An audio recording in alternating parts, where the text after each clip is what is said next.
As we are all aware, over recent years, there's been great unrest, civil unrest, a lot of it having to do with race and the fears, or even the anger that oftentimes can divide communities. And all of that turmoil compelled the bishops of the United States to write a pastoral letter, Open Wide Our Hearts. And that document sought not only what do we as a church have to bring to social discourse on this, but also that we as a church have to self-examine. We have to examine ourselves, and how can we be more prophetic? How can we speak with a clearer voice about this? So I'd like Casey to talk a little bit about the core inspiration for this. I mean, what is the prophetic voice that the church can bring to this issue? Well, I think the prophetic voice, and first, thank you very much for the invitation, but is to look within the church and really discuss what the dignity of life means, with so many things going on in our society today, with all the shootings that we're seeing in El Paso or Gilroy. There is definitely a sense that we don't care much for our fellow man. And the church has always taught that every human life is dignified. Every human life has sanctity to it. And the task group wants to start having conversations to make sure that we understand that. We want to listen to everyone's story, and it begins with listening.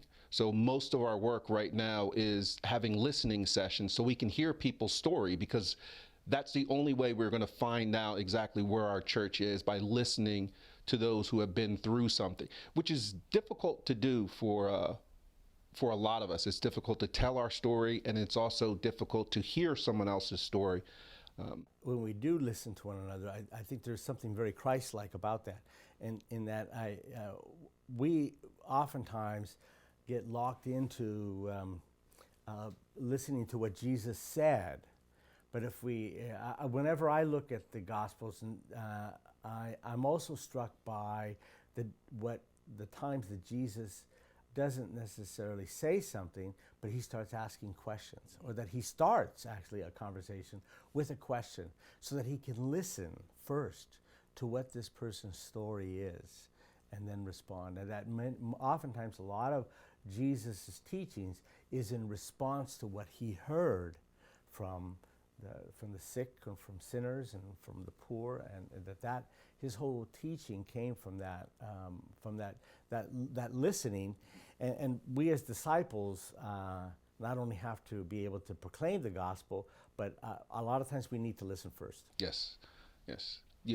And his listening always seemed to start with those who were marginalized. That's right. And that's exactly what we are trying to do today, to talk to those ones who feel like they're on the fringe and actually been treated like they were on the fringe. Right.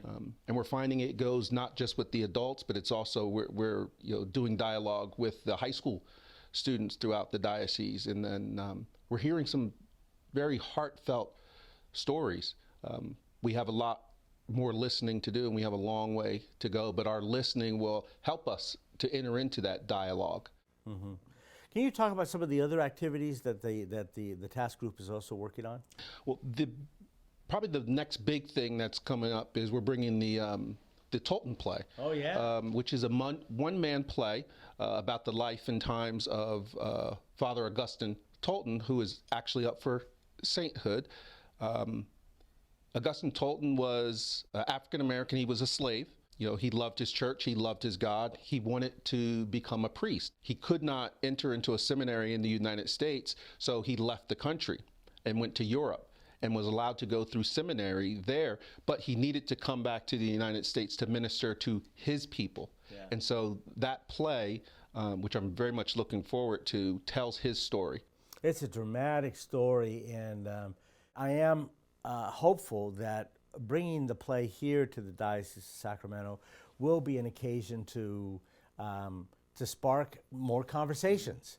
That we're going to hear the story, the heroic story of this African American priest who went through great turmoil in his own life, and that hopefully that will spark a lot more conversation and dialogue in our schools as well as our parish communities.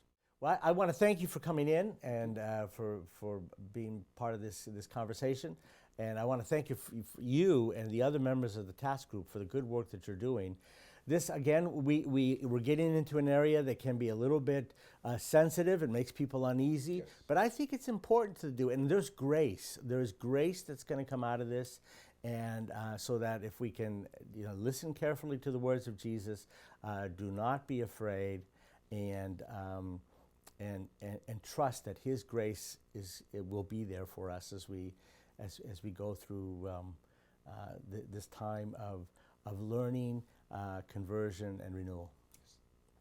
So please go to the website and look for more information about the token play and about the other activities that the anti-racism task group is working on here.